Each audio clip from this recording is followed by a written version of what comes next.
My name is Scarlett Hayes. I'm 31 years old, and for 29 years of my life, my own family convinced me I was cursed. Not because I was born under a bad star, not because I brought misfortune wherever I went, but because I had red hair. Flaming, untamable, impossible to hide red hair. You think you know what bullying looks like? You think you understand family cruelty? Wait until you hear what they did to me. And more importantly, wait until you hear what I did back. Because this story doesn't end with me crying in my childhood bedroom. It ends with them begging for forgiveness while their entire world crumbles around them. But I'm getting ahead of myself. Let me start at the beginning. The day I realized my family didn't just dislike me, they hated me for existing. I was 7 years old when my cousin Emma's wedding photos went viral in our family group chat. Not because she looked beautiful, though she did, but because of what my Aunt Patricia wrote underneath. Finally, a Hayes family bride who won't scare the guests away with that cursed ginger hair. 53 family members saw that message. 53 people who were supposed to love me unconditionally. 53 relatives who hit the laughing emoji reaction instead of defending a 7-year-old child. My mother, Sarah Hayes, didn't defend me either. She private messaged Patricia, "At least Scarlett has time to diet before she's old enough to date, if any man would even want her." I wasn't supposed to see that message. But when you're the family outcast, you learn to become invisible. You learn to look over shoulders. You learn to listen at doorways. You learn that the people who claim to love you most are often plotting your humiliation behind closed doors. That message changed everything for me. Not because it hurt, though it did, but because it taught me something crucial about human nature. People will destroy you if they think you're weak enough to take it. I wasn't weak. I was strategic. From that day forward, I started documenting everything. Every cruel comment, every joke at my expense, every time they conveniently forgot to invite me to family gatherings, every time they made me feel like a mistake that ruined their perfect genetic pool. My grandmother, Helen Hayes, was the worst. She'd introduce me to her friends as my granddaughter with the unfortunate hair situation. She'd gift me hair dye for Christmas while giving my cousins jewelry and cash. She'd take family photos and literally Photoshop my hair brown before posting them on Facebook. Red hair is the mark of the devil. She'd whisper when she thought I couldn't hear. It skips generations to punish families for their sins. My father, Michael Hayes, was a passive participant in my torture. He never said cruel things directly. He just never said anything at all. When his family mocked me, he'd clear his throat and change the subject. When they excluded me, he'd pretend not to notice. When they made me cry, he'd tell me I was too sensitive and needed to develop thicker skin. But it was my mother who delivered the killing blow when I was 16. I'd been accepted to Stanford with a full scholarship. I was valedictorian. I had perfect SAT scores. I'd overcome every obstacle they'd placed in my path, and I thought finally they'd be proud of me. Instead, my mother sat me down in our kitchen and said the words that would haunt me for the next 15 years. "Scarlett, honey, I need you to understand something. You're very smart, and that's wonderful. But intelligence only takes you so far when you look different. Men want pretty wives, not smart ones. And employers want normal-looking representatives, not walking circus acts. Maybe you should consider a career where you won't be seen. Accounting, maybe. Or computer programming."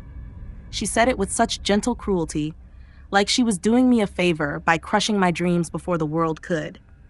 "I just don't want you to get your hopes up about a normal life," she continued. "People like us, people with your situation, we have to work twice as hard for half the recognition, and even then, we're lucky if anyone takes us seriously." That night, I cried until I couldn't breathe. Not because she was right, but because I finally understood that my own mother saw me as broken, unfixable, unmarketable. But here's what she didn't know. I wasn't crying because I believed her. I was crying because I realized I'd been wasting 15 years trying to earn love from people who were incapable of giving it. College was my escape. At Stanford, my red hair wasn't a curse. It was striking. Professors remembered me. Classmates complimented me.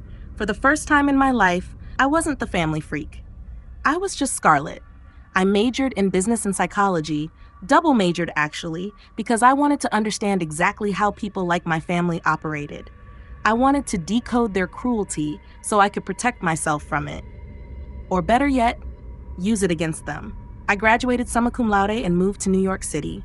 I got a job at a prestigious marketing firm. I made six figures before I turned 25. I bought a penthouse apartment in Manhattan and filled it with art and books and everything beautiful that my family said I'd never deserve. But success wasn't enough. Money wasn't enough. Proving them wrong wasn't enough. Because every Thanksgiving, every Christmas, every family gathering I attended, they still treated me like the damaged goods they'd always seen me as. They still made their little jokes. They still excluded me from the real conversations. They still acted like my achievements were flukes and my happiness was temporary. It's so nice that Scarlett is doing well for herself, my Aunt Patricia would say with that fake smile. Though I do worry about her being all alone in that big city. Men are intimidated by successful women, especially ones who stand out so much. Code 4. Especially ones who look like freaks. My cousin Emma, the golden child of the family, got married 3 times during my 20s. Each wedding was a celebration of her natural beauty and perfect genes. Each time, I was either not invited or seated at the children's table, despite being a successful adult. The 3rd wedding was the breaking point. Emma's maid of honor speech included this gem. Emma has always been the beautiful one in our family, the one we knew would have no trouble finding love. Unlike some of us, she didn't have to overcome any physical challenges to find her happily ever after. The entire family laughed, including my parents.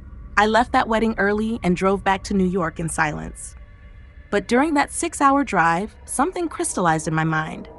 Something that had been building for 29 years. I was done being their victim. I was done being their cautionary tale. I was done pretending that their love was worth earning.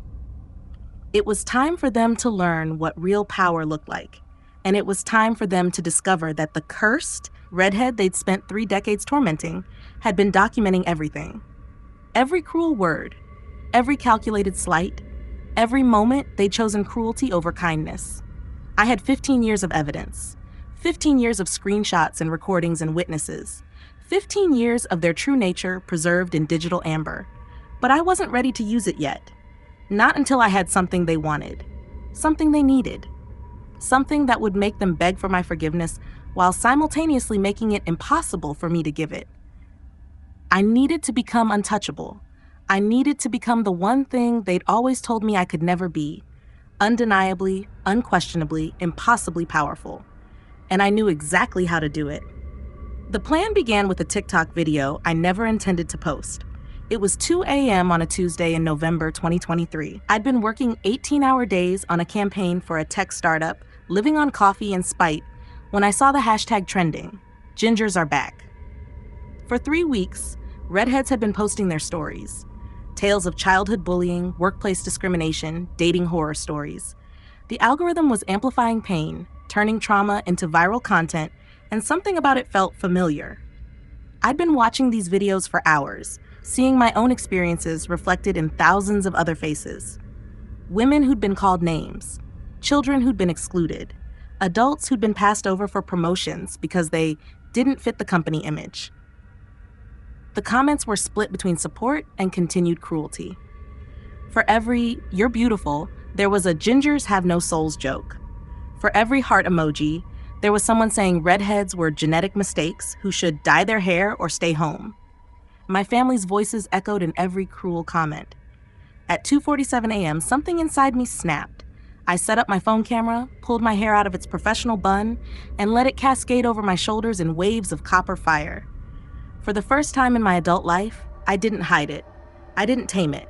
I let it be wild and untamed and unapologetically red. "My name is Scarlett Hayes," I said to the camera. "I'm 31 years old, and my family spent 29 years convincing me I was cursed because of my red hair." The words poured out of me like blood from a wound. 29 years of accumulated pain translated into 3 minutes of raw honesty. I told them about the wedding photo comments, about my grandmother's devil's mark whispers, about my mother's gentle cruelty disguised as practical advice, about being excluded from family photos, family vacations, family love. But I didn't just tell them about the pain. I told them about the transformation. They told me no man would ever want me, I said, looking directly into the camera. They told me I'd never be successful. They told me I was marked by the devil himself. But here's what they didn't know. Devils don't beg for forgiveness. Devils get revenge. I posted the video without editing it. 3 minutes and 47 seconds of unfiltered truth. Within 6 hours, it had 10,000 views. Within 12 hours, it had 100,000. Within 24 hours, it had crossed into the millions. The comments were overwhelming. Thousands of redheads sharing their own stories. Thousands of people expressing outrage at family cruelty. Thousands of voices saying the words I'd waited 31 years to hear. This is not okay. You deserved better. You deserve justice. But one comment stood out from the rest. It was from an account with no profile picture and only the username at Heart of Ice. The comment was simple. Some families need to learn that the children they throw away grow up to become the adults who can destroy them. DM me. I should have ignored it. Should have been suspicious of anonymous accounts sliding into my trauma response. Should have protected myself like I'd learned to do over 3 decades of survival. Instead, I clicked on the profile. At Heart of Ice had no posts, no followers, no identifying information. Just the bio. Patience is the companion of wisdom. I sent a message. Who are you? The response came within minutes. Someone who recognizes strategic intelligence when I see it. Also someone who specializes in giving people exactly what they deserve. What does that mean? It means I watched your video. I researched your family. I know exactly who they are, where they work, how they make their money, and what they value most. And I know you're not some random girl crying on TikTok for attention. You're someone who documented everything. Someone who's been planning this for years without realizing it. My blood ran cold. Who was this person? How did they know so much about me from a single video? What do you want? I typed. To meet you, tonight. I'll send you an address. Come alone. Every instinct screamed at me to block this person and never look back. But something deeper, something that had been building for 29 years, whispered, what if this is your chance? The address was for a rooftop restaurant in Manhattan. Expensive, exclusive, the kind of place my family always said people like me didn't belong.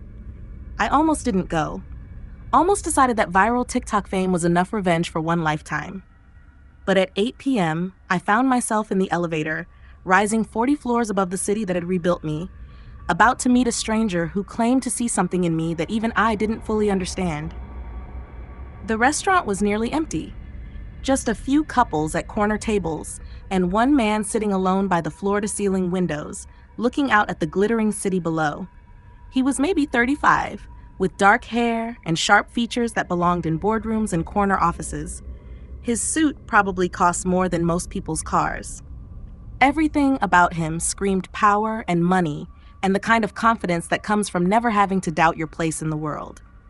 He stood when he saw me approach, and his smile was like winter wind, beautiful and cutting. Scarlet Hayes, he said, extending his hand. I'm Adrian Stone. Thank you for coming. The name meant nothing to me, but his handshake was firm and his eyes were calculating in a way that reminded me of chess masters and surgeons. You're the one who's been researching my family, I said, sitting across from him. Among other things. He gestured to the server, who immediately appeared with champagne I hadn't ordered. Tell me, Scarlet, what do you know about power? I know that people who have it rarely have to ask about it. He laughed, and the sound was genuinely delighted. Exactly. And I know that people who've been systematically denied it often develop the most creative ways of taking it back. Is that what you think I'm doing? I think you've been conducting a 30-year research project on human cruelty, and you've documented every moment of it. I think you've built a successful career despite systematic sabotage from the people who should have supported you. And I think you're about to discover that the very traits they punished you for, your intelligence, your intensity, your refusal to blend in, are exactly the traits that make you dangerous. The server refilled our glasses and Adrian leaned forward. I also think you have no idea who I am or what I'm capable of. So let me tell you a story. He told me about growing up as the only child of parents who died in a car accident when he was 16. about inheriting a small tech company that everyone expected him to sell, about spending 15 years turning that small company into an empire worth $12 billion. Stone Industries, he said, watching my face for recognition. We own the algorithms that decide what goes viral. We own the platforms where people share their pain. We own the infrastructure that makes modern humiliation possible. My stomach dropped. Stone Industries, the company behind half the social media platforms in existence, the company that had made my video go viral in the first place. You control the algorithm, I whispered, among other things. His smile was sharp as broken glass. Your video was beautifully raw, Scarlett, but it would have been seen by maybe a few hundred people if I hadn't decided it deserved a wider audience. Why? Because 15 years ago, I was a 16-year-old boy who lost everything in a single night, and I learned something crucial. The world is divided into two types of people: those who destroy others for their own entertainment, and those who destroy others for justice. He leaned back in his chair, studying my face. Your family destroyed you for entertainment. They used your pain as a bonding experience. They made you the family scapegoat to avoid examining their own failures. Classic scapegoat dynamics, sacrifice one to preserve the illusion of family unity. Every word hit like a physical blow, not because it hurt, but because it was true. What do you want from me? I asked. Nothing. I want to give you something, the one thing your family never thought you'd have, the power to make them irrelevant. He slid a business card across the table, pure black with silver lettering, Adrian Stone, CEO, Stone Industries. Marry me, he said simply. I laughed. Actually laughed out loud in that elegant restaurant, causing the other diners to look over at us. I'm sorry, what? Marry me. 6 months from now, big wedding, bigger reception. Invite your entire family and watch them scramble to pretend they always supported you. You're insane. I'm strategic. His voice was calm, matter of fact. You want them to see you as powerful? Nothing says power like marrying someone who could buy and sell their entire town without checking his bank balance. You want them to regret 30 years of cruelty? Nothing cuts deeper than realizing they threw away someone who could have elevated their entire family. Why would you do this?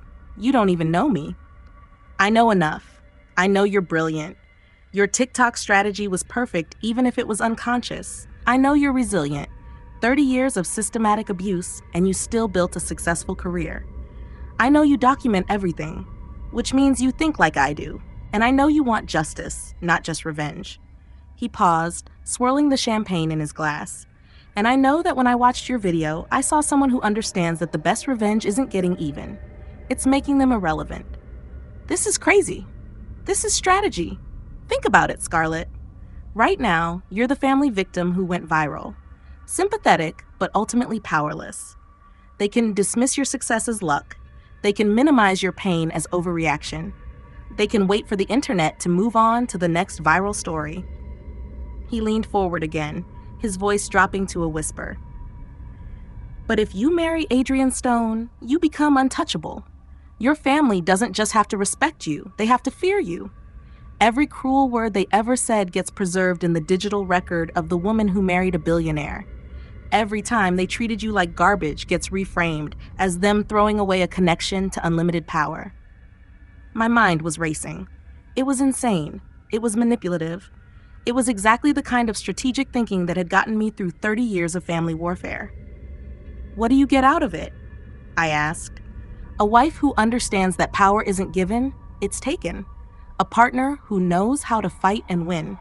Someone who can't be intimidated or controlled because she's already survived the worst kind of betrayal. He stood up, straightening his jacket. Think about it, Scarlett, but don't think too long. Your video is still gaining momentum, but viral fame is temporary.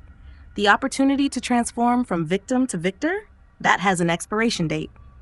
He left cash on the table, enough to pay for dinner 3 times over, and walked toward the elevator. How do I contact you? I called after him. You don't. I'll contact you in 48 hours for your answer.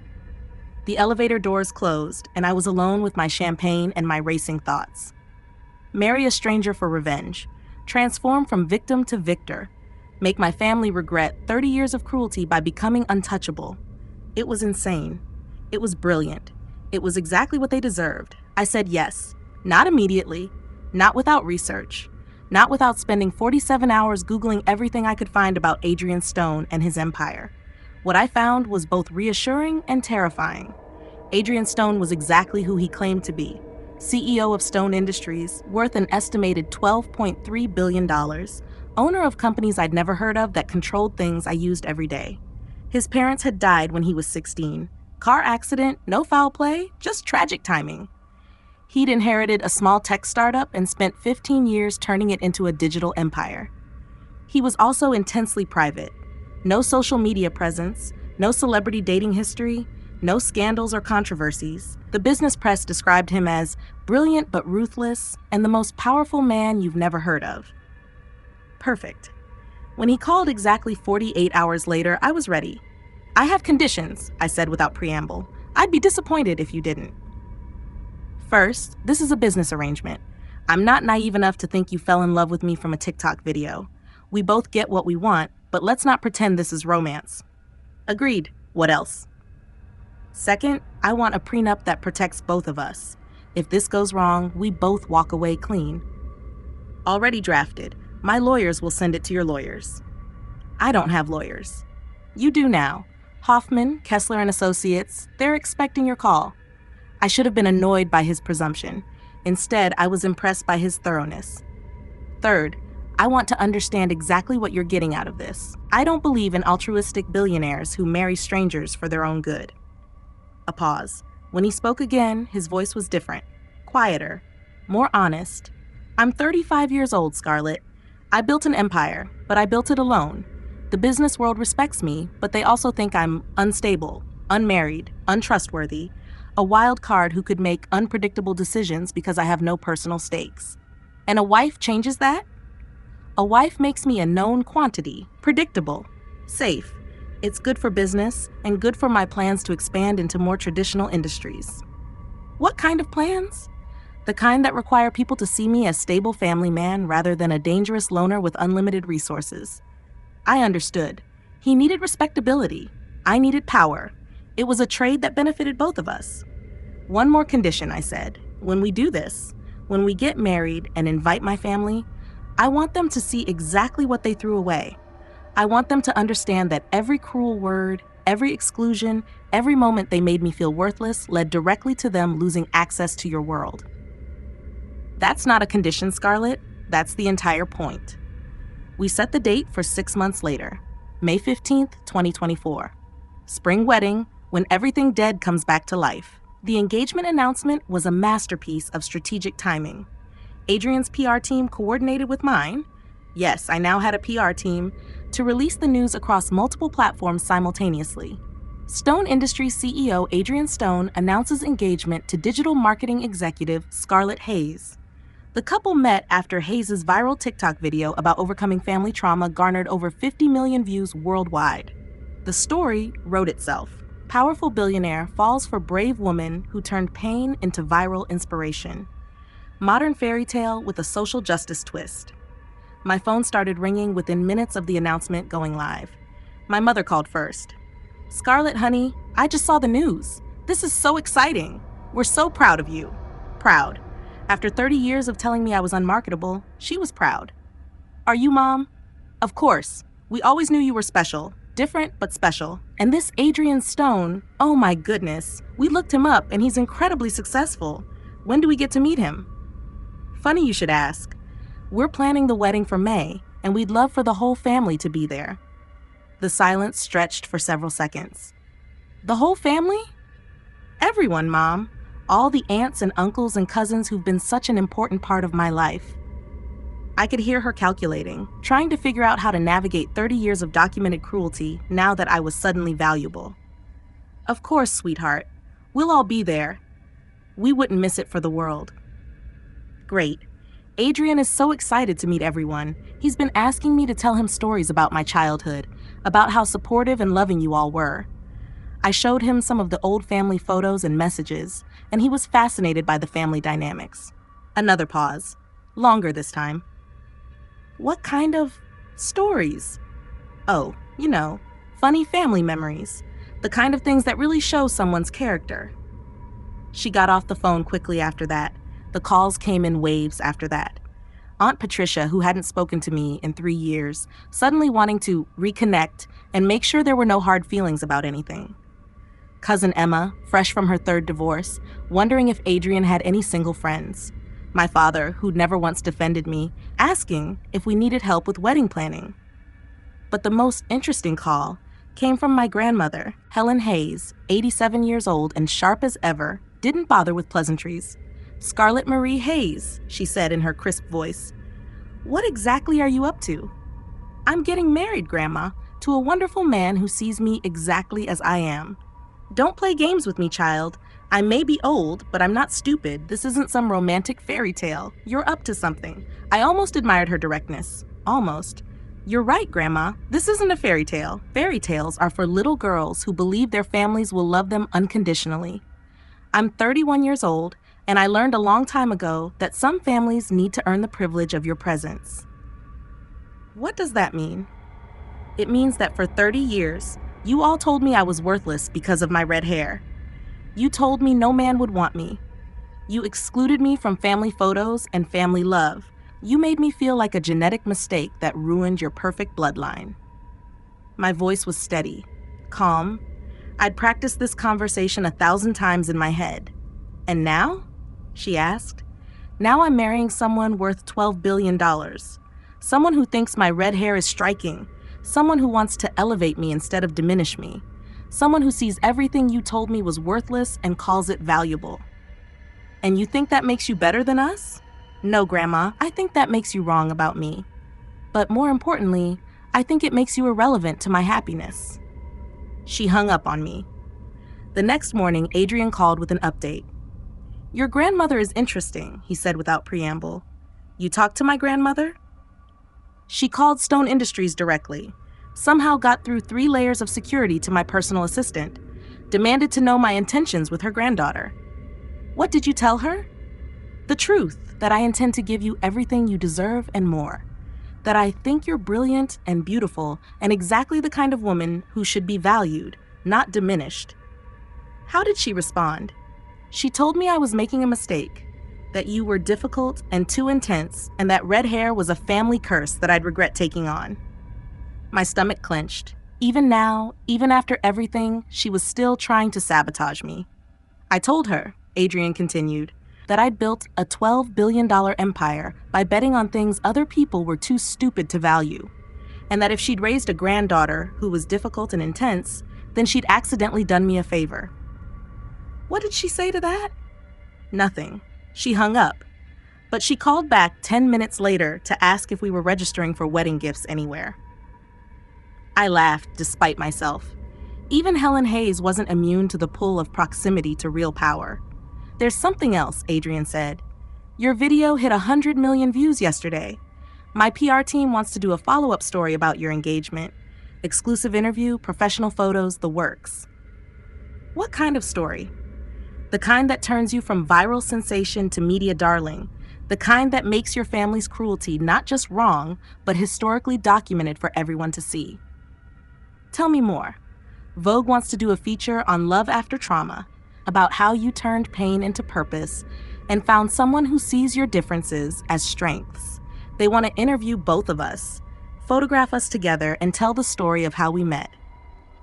"You want to lie to Vogue?" "I want to tell them the truth, that I saw someone who'd been systematically undervalued and recognized her worth immediately. That you're exactly the kind of person who deserves to be celebrated, not hidden. That our connection was instant and based on mutual recognition of each other's strength." It wasn't entirely a lie. We had connected instantly, just not romantically. We'd recognized each other as strategic thinkers who understood that sometimes the best revenge is living well enough to make your enemies irrelevant. "When do they want to do the interview?" "Next week. And Scarlett, there's one more thing. They want to include quotes from your family about how proud they are of you, about how they always knew you were special." The irony was perfect. My family, who'd spent 30 years telling me I was worthless, would now be quoted in Vogue about how they'd always believed in me. "Set it up," I said. The interview was scheduled for the following Thursday. Adrian's penthouse apartment overlooking Central Park, professional photographers, lighting equipment, a writer from Vogue who specialized in triumph over adversity stories. But first, I had a family to prepare. I sent a group text to all 53 family members who'd seen that original cruel message about my cursed ginger hair. Hi, everyone. As you know, Adrian and I are getting married in May. Vogue magazine wants to do a feature story about our engagement, and they've asked to interview family members about my childhood and how supportive you all were of my dreams. The interview is next Tuesday. Let me know if you're available to talk to them about what a loving, encouraging family I grew up in. Can't wait to share all the wonderful memories we have together. Love, Scarlett. The responses were immediate and panicked. Aunt Patricia, what kind of questions are they going to ask?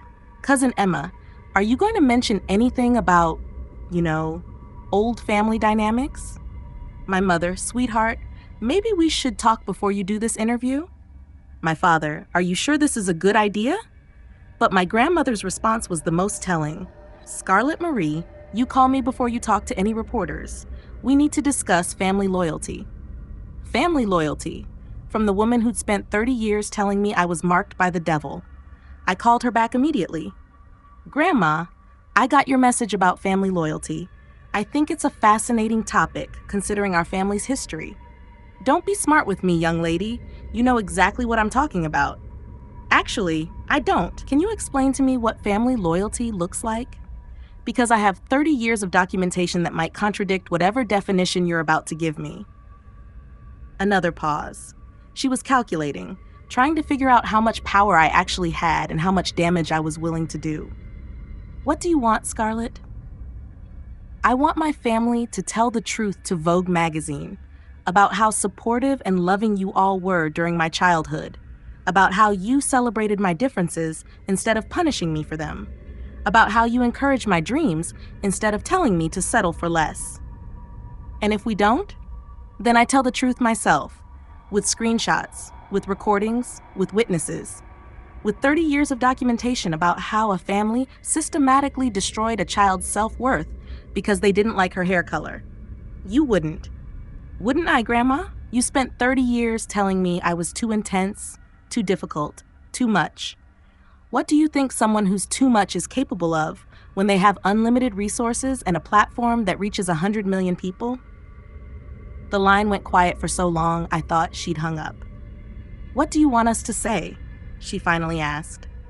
I want you to say that you're proud of me, that you always knew I was special, that my red hair was beautiful and unique and something to be celebrated, that you supported my dreams and encouraged my ambitions, that I was a beloved member of this family who was treasured and valued. And in return, your family gets to be connected to Adrian Stone's world, invited to events, introduced to influential people, photographed for magazines, associated with success instead of small-town mediocrity. And if we refuse, then you get to explain to everyone you know why the family member who married a billionaire wants nothing to do with you. She hung up again, but this time I knew she'd be calling back, because people like my grandmother understood power, even if they'd never had it themselves, and they understood that proximity to power was the next best thing. The Vogue interview was scheduled for the following week. But first, I had a wedding to plan and a family to train. The wedding was perfect. Not because everything went according to plan, it didn't. Not because my family suddenly transformed into loving, supportive relatives, they couldn't. But because it was the most public, undeniable demonstration of exactly what they'd thrown away when they decided to torture a child for having red hair. May 15th, 2024, the Plaza Hotel in New York City. 500 guests, including tech industry leaders, politicians, celebrities, and media moguls. The kind of wedding that gets covered by society magazines and sets trends for the next decade. And sitting in third row, looking deeply uncomfortable in their department store formal wear, were 53 members of the Hayes family who'd spent 30 years telling me I was worthless. The Vogue article had come out 2 weeks earlier. 6 pages of glossy photos and glowing prose about my inspiring journey from family scapegoat to social media sensation to billionaire's bride. The writer had done exactly what Adrian predicted. turned my family's cruelty into a backdrop that made my success even more remarkable. Scarlett's family has always been her biggest supporters, my mother was quoted as saying. We always knew she was special. Different, but special. Her red hair was like a crown. It made her stand out in the best possible way. The article included a professional photo of me and Adrian on his penthouse terrace with the Manhattan skyline glittering behind us. I was wearing a flowing white dress that complemented my red hair instead of hiding it, and Adrian's hand was placed protectively on my waist as we gazed out at the city we were about to conquer together. The photo caption read, "Stone and Hayes represent a new generation of power couples who choose each other for their authentic selves rather than despite their differences." My family had framed copies in their homes within days of publication, but the real masterpiece wasn't the Vogue article. It was the wedding itself. I'd spent 6 months planning every detail with the precision of a military campaign. This wasn't just a celebration. It was a demonstration of power that would rewrite 30 years of family history in a single day. The morning of the wedding, I woke up in Adrian's penthouse at 6 a.m., not from nerves, but from excitement. Today was the day my family would finally understand exactly what they'd lost when they chose cruelty over love. Adrian was already awake, standing by the floor-to-ceiling windows with a cup of coffee, looking out at Central Park. "Second thoughts?" he asked without turning around. "About marrying you? No. About inviting my family? Also no. About what we're about to do to them? Definitely not." He turned then, and his smile was sharp as winter ice. "Good, because I have a surprise for you." He handed me a tablet showing a live stream setup. Professional cameras, lighting equipment, and a crew setting up in the plaza's ballroom. "We're live streaming the wedding?" I asked.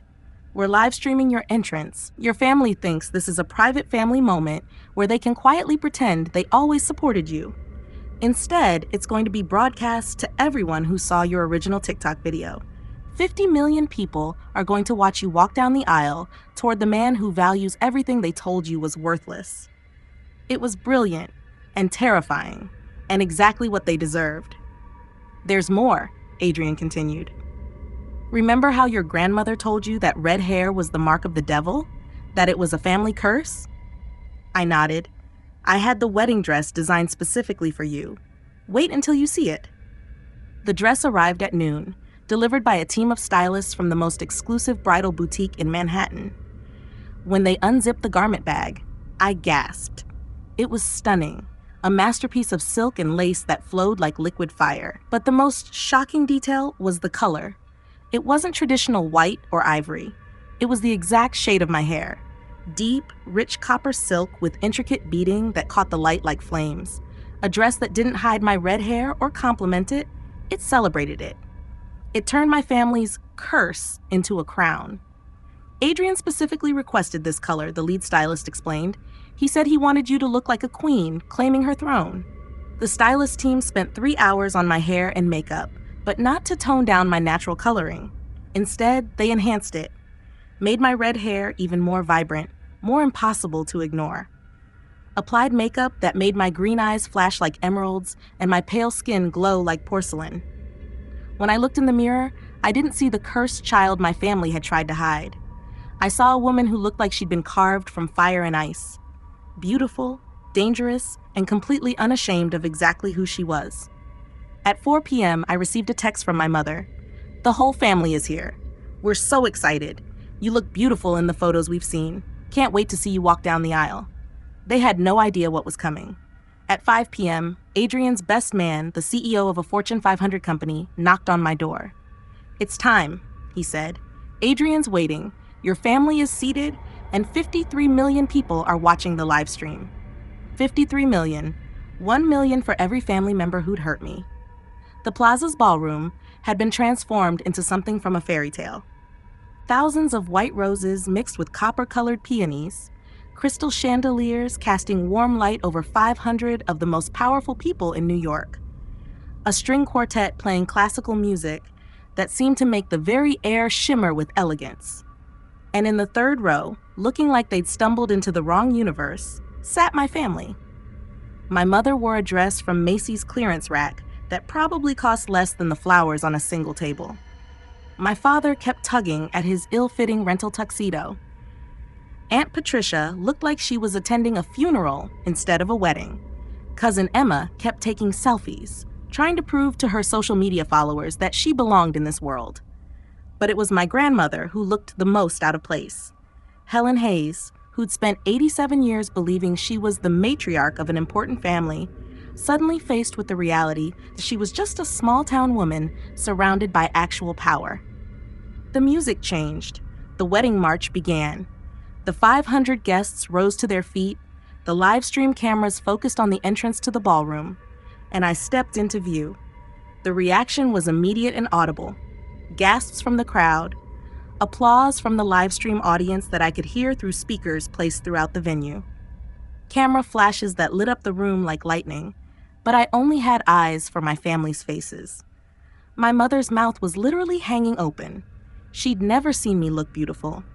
Not because I wasn't, but because she'd spent 30 years convincing herself I was fundamentally flawed. Seeing me in that copper dress, with my red hair flowing like liquid fire, was like watching her entire worldview crumble in real time. My father was staring like he'd never seen me before, because in a way he hadn't. He'd spent my entire life looking past me, through me, around me, never directly at me, but now I was impossible to ignore. Aunt Patricia was crying. Actually crying. And I realized that seeing me like this, radiant, powerful, undeniably beautiful, was forcing her to confront 30 years of cruelty toward a child who deserved love, not torment. Cousin Emma had stopped taking selfies. She was just staring, and for the first time in our lives, I could see envy in her eyes. Not the petty jealousy she'd always felt toward my achievements, but the deep, soul-crushing realization that she'd spent her entire life being handed things I'd had to fight for, and I'd still ended up with everything she'd ever wanted. But my grandmother's reaction was the most satisfying of all. Helen Hayes, who told me for 30 years that red hair was the mark of the devil, was looking at me like she was seeing an angel.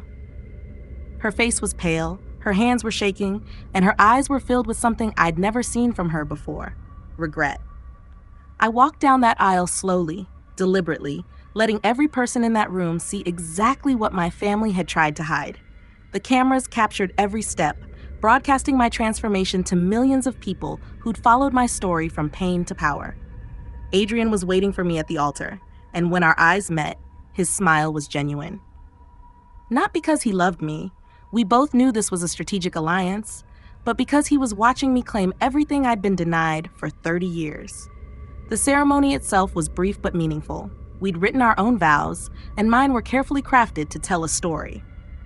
Adrian, I said, my voice carrying clearly through the ballroom and across the live stream, you saw value in everything others told me was worthless. You saw beauty in what others called cursed. You saw strength in what others called flawed. You chose to elevate me instead of diminish me, to celebrate my differences instead of hide them. Today, I promise to be the partner you deserve. Someone who fights beside you, not behind you. Someone who matches your ambition with my own. Someone who proves that the best revenge isn't getting even, it's becoming untouchable. The crowd erupted in applause. The live stream comments were pouring in so fast they were impossible to read.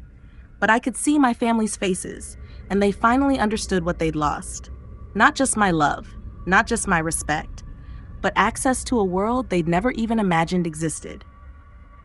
After the ceremony, the reception was a masterclass in strategic social warfare. Adrian and I made sure to personally greet every table of guests, introducing them to each other, facilitating connections that would make their careers and change their lives. Politicians met tech innovators. Media moguls shook hands with entertainment executives. Deals worth millions of dollars were discussed over champagne and wedding cake. My family sat at their assigned table in the back corner, watching all of this happen around them, but not to them.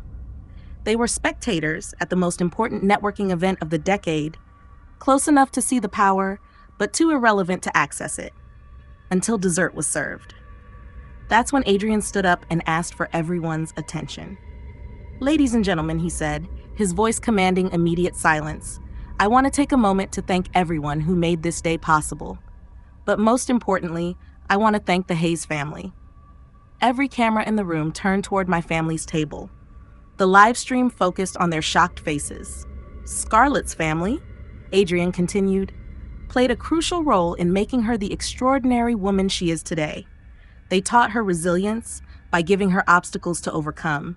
They taught her independence by making her fight for everything she achieved.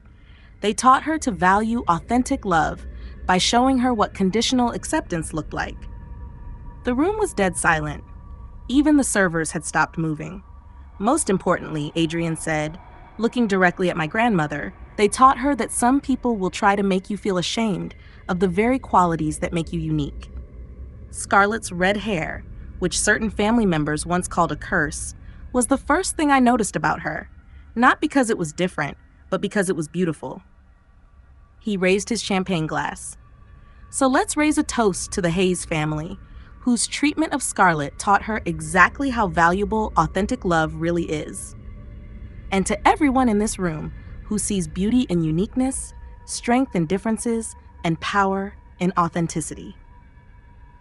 500 of the most influential people in New York raised their glasses and toasted my family's cruelty disguised as a compliment.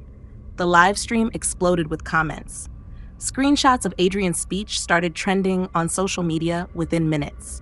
The video clip would be shared millions of times over the next week, turning my family into a cautionary tale about how treating your children badly can come back to haunt you in the most public way possible. But I wasn't done yet. After Adrian's speech, I stood up and asked for the microphone. "Thank you all for being here tonight," I said, my voice steady and clear. "Before we end this celebration, I want to share something with you. A tradition from my childhood that I think perfectly captures the spirit of tonight." I gestured to the servers, who wheeled out a large screen showing a projection of old family photos. "These are pictures from Hayes family gatherings over the past 30 years, I explained. My family was always very careful about documentation. They took photos of every birthday, every holiday, every special occasion. The first photo appeared, my cousin Emma's first wedding, with all the family members posed perfectly around her. I was nowhere to be seen. This is Emma's wedding in 2015. As you can see, the whole family was there to celebrate. The next photo, my uncle's 50th birthday party. Again, everyone except me. Uncle Robert's milestone birthday. Another beautiful family gathering. Photo after photo appeared on the screen. Christmas mornings, graduation parties, anniversary celebrations. Dozens of family photos spanning 3 decades, all with one thing in common: my absence. "You might notice that someone is missing from these family memories," I said calmly. That would be me. For 30 years, my family made a conscious choice to exclude me from their documentation of love and celebration. They told me it was because my red hair would ruin the aesthetic of their photos. Gasps from the audience.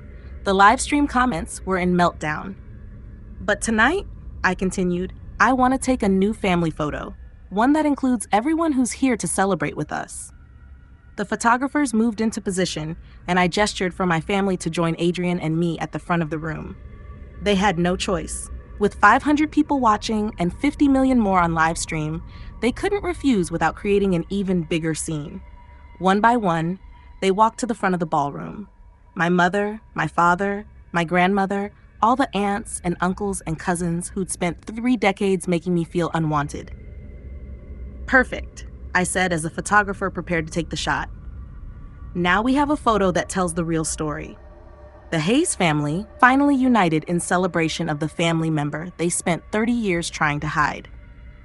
The camera flashed, capturing what would become the most shared family photo in internet history. Me in my copper dress, radiant and powerful, surrounded by family members who looked like they were attending their own execution. But I saved the best moment for last.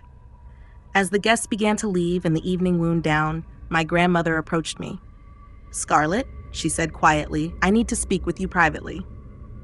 We stepped out onto the plaza's terrace, overlooking Central Park. The city sparkled below us like a promise of everything I'd achieved and everything I'd yet to conquer. "I want to apologize," she said, and her voice was smaller than I'd ever heard it. "For what, specifically? For the things we said, the things we did, the way we treated you." "You mean for 30 years of systematic emotional abuse disguised as family tradition?" She flinched but nodded. We were wrong, she continued. I was wrong. I let my own fears and prejudices hurt a child who deserved better. What fears? She paused, struggling with words. I was born in 1937, Scarlett. When I was young, red hair really was seen as different, wrong. I grew up believing those old superstitions, and I passed them on to your mother, who passed them on to you. I thought I was protecting the family from judgment. So you decided to judge me instead? Yes. The word came out like a confession, and I was wrong. Tonight, seeing you like this, seeing what you've become despite everything we put you through, I realized that we didn't just hurt you, we robbed ourselves of the chance to know an extraordinary person. I looked at this 87-year-old woman who'd spent my entire life making me feel worthless, and I felt nothing. Not anger, not satisfaction, not even pity, just emptiness, where her opinion of me used to matter.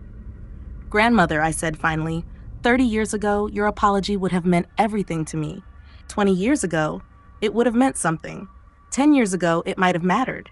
But tonight it's just words from someone whose opinion no longer has any power over my life. She started to cry then, and I realized that she finally understood what she'd lost. Not just my forgiveness, but my need for her approval. Is there anything I can do? She asked. Any way to make this right? I considered the question seriously. Was there anything she could do? Any gesture that could undo 30 years of damage? There's one thing, I said finally. You can tell the truth, not just to me, but to everyone. You can stop pretending that you always supported me and start acknowledging what you actually did. You can use whatever time you have left to make sure no other child in our family grows up feeling the way you made me feel. And if I do that, would you forgive me? I looked out at the city lights, thinking about the question she was really asking. Would I let her back into my life? Would I pretend that her late life epiphany erased 3 decades of cruelty? Would I give her access to my new world of unlimited power and influence? Forgiveness isn't something you earn, Grandmother. It's something I give myself when I'm ready to stop carrying the weight of your choices. But forgiveness doesn't mean access. It doesn't mean relationship. It doesn't mean pretending that what happened didn't happen. I turned to face her directly. You can spend the rest of your life trying to make amends for what you did to me. But I'm going to spend the rest of my life proving that your opinion of me was not only wrong, it was irrelevant. She nodded, understanding finally that some damage can't be undone. Some relationships can't be repaired. Some chances, once lost, are gone forever. I'm proud of you, she said as she turned to leave. I know I don't have the right to say that anymore, but I am. I know you are, I replied. That's the whole point. She walked back into the ballroom, leaving me alone on the terrace with my thoughts and my victory. Adrian found me there 20 minutes later.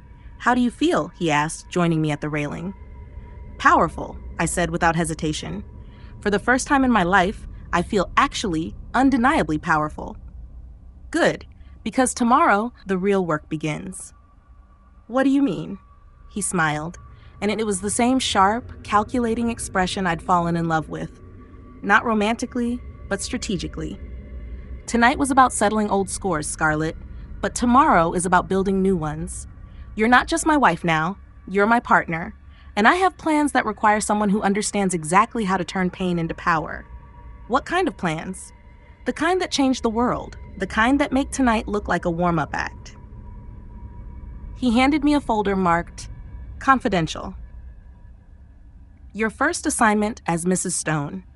There are 12 other people in various industries who've been systematically undervalued and dismissed because of traits that make them different. 12 people who could be incredibly valuable if they had the right support and resources. I opened the folder and saw profiles of brilliant, accomplished individuals who'd been overlooked, underestimated, or actively sabotaged because they didn't fit conventional expectations. You want me to find them, I said. I want you to build them. Turn them into the kind of power players who can change entire industries. Create a network of people who understand that the best revenge isn't getting even, it's becoming untouchable. It was perfect. Not just for me, but for everyone who'd ever been told they were too much, too different, too dangerous to succeed. When do we start? I asked. We already have. Your story, your wedding, your transformation, It's been watched by over 100 million people worldwide. Every person who's ever been told they're not enough because they're different is watching to see what you do next. I looked down at the folder in my hands, then out at the city that had rebuilt me, then back at the man who'd helped me become untouchable.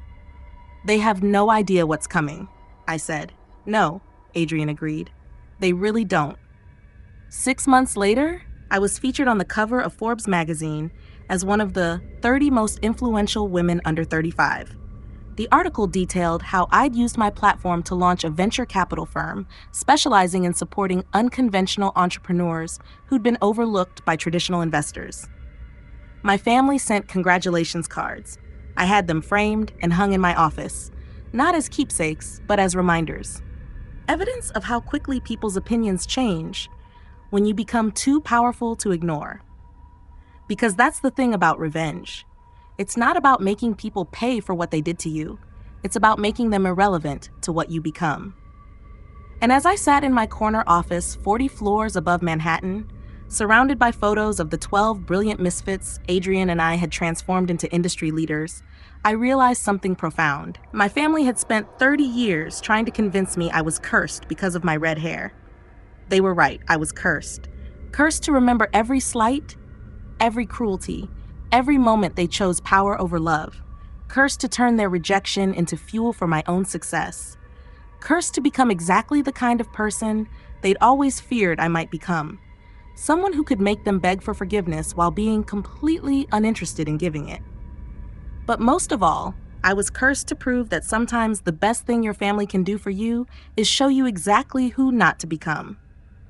The little girl they'd called a devil had grown up to become something far more dangerous. A woman who understood that true power isn't inherited or given, it's taken.